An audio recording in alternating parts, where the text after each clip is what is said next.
Hey, so today I'm going to be showing you how to put a stencil onto the skin so that you can tattoo it. I'm also going to show you how to clean the skin because if you don't do that, it can be eventful in a bad way and you don't want that. Here are the products we're going to need. We're going to need a razor, we're going to need alcohol, we're going to need green soap mixture, which is water and green soap. You can buy green soap on Amazon. We're going to need some towels and we're going to want our stencil.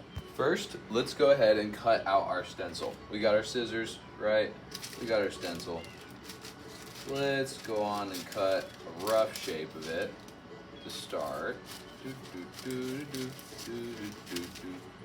Okay, I have my stencil right here. I'm gonna leave a little bit of gap on the outside so that I got something to kind of hold on to and mess around with. It's gonna make more sense when you watch me apply it. If this were a bigger stencil and it was gonna have a hard time wrapping on the skin, you would cut relief folds into it. That allows it to bend around those folds. That's a little more advanced. We'll talk about that later. You're gonna have to trust me a little bit on this part of the process because I don't have a lot of room for it to really show where the stencil's gonna go. But first, we're gonna use green soap on a cloth. We're gonna wipe the skin. You should see that it's well lubricated.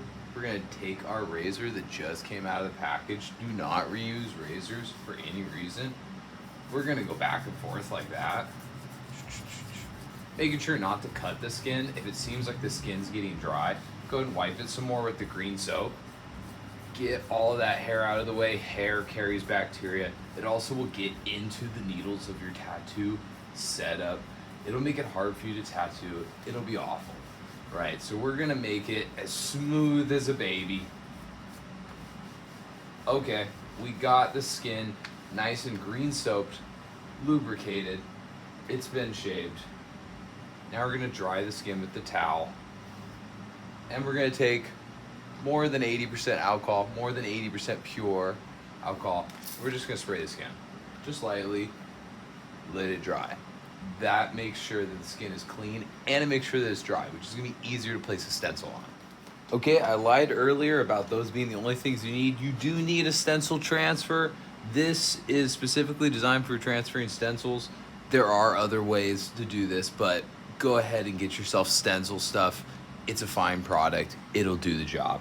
Okay, so I'm gonna slap my leg on up there just like I had it. Get that right into the center there. Here's my stencil. That's the Luigi that I put together earlier with the printer in the previous video. I'm gonna take the stencil stuff. Once again, clean hands, hand sanitized hands. Just a little bit of stencil stuff. You really don't need a lot. It's not this that transfers it. This is needed so that you can transfer it using heat from your hand. Okay, we're gonna generously apply it to the area. Try to get the entire area moist but not wet. You're not looking for wet. You really aren't. Promise you it'll be solid. We're gonna take our stencil right here. We're gonna place it onto the area. Now, normally there wouldn't be a tattoo here. I don't know, maybe this is a blast over. You'll get in that situation.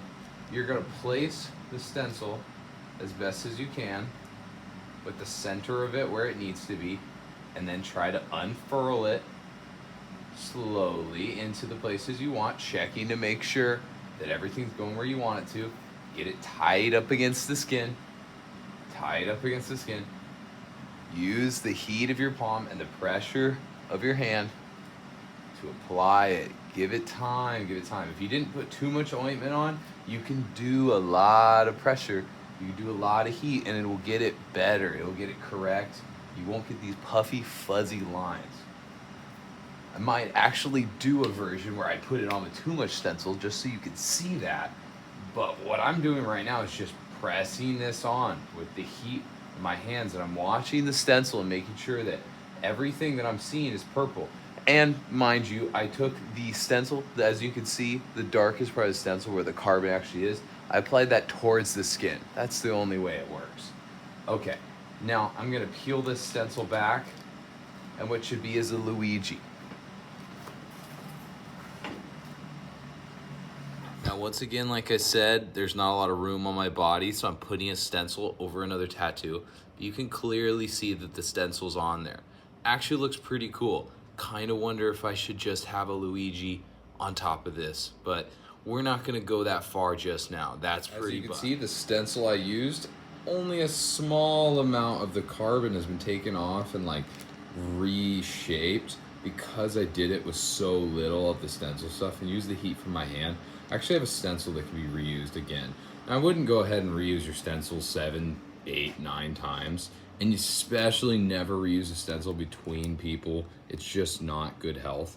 But if you do it the correct way, then when the client or your whoever is getting tattooed says, "Oh, I don't like it there," you can still place it again. I'll show you how to remove a stencil here. Now let's say that our client says that he doesn't want that stencil there. He doesn't want it on his leg. He wants it on his neck. Okay, we're gonna take a cloth that we haven't used before in the process, a dry one, and we're gonna spray it purely with alcohol. Alcohol acts as a sort of eraser in this part of the process, and we're gonna rub the stencil right off. Stencil no longer exists. That's only a few rubs, and your towel should look like that. Now, one of the most common problems you'll see with this part of the process is not enough of something or too little of something. Now, if you put too much of this stuff on, you just glob it on there, and then you throw your stencil on there. What's gonna happen is the lines are gonna get all bleeded out, and like you could still pull it off, right? If I pulled that off right now, it probably would be an okay stencil, but there's gonna be some blinding of it. It's gonna be hard to see where things are, and especially if you apply heat at that point, this thing's just gonna turn into a big purple glob. I'll show you that here in 1 second. This is what ended up happening to our stencil when we used too much, and that's pretty much what the image looks like on the leg. I'm not going to take too much time to showcase that, but you get the point. That's what happens when you do too much of it. So just do enough, moist but not wet, and then use the heat and the pressure of your hand to apply the stencil. This also will make it more accurate, because you can see a lot of those lines of stuff are going to come together, and when you get down and start tattooing, more things are going to get jumbled together. It's like a game of telephone. And that's how you make a bad tattoo. I noticed that the stencil I put on wasn't particularly easy to see. The purple was applied in there, but the lines were thin, and that is difficult. If you're doing a tattoo like that, you need to pay attention. If it's more complicated and the lines are smaller, all those things, you're gonna wanna pay attention. If you're just starting out, you're gonna wanna print out something that's bold and has lots of space in between those shapes, and have your reference available. That way you can pull off the tattoo using the stencil. That's the best way to go about it when you start.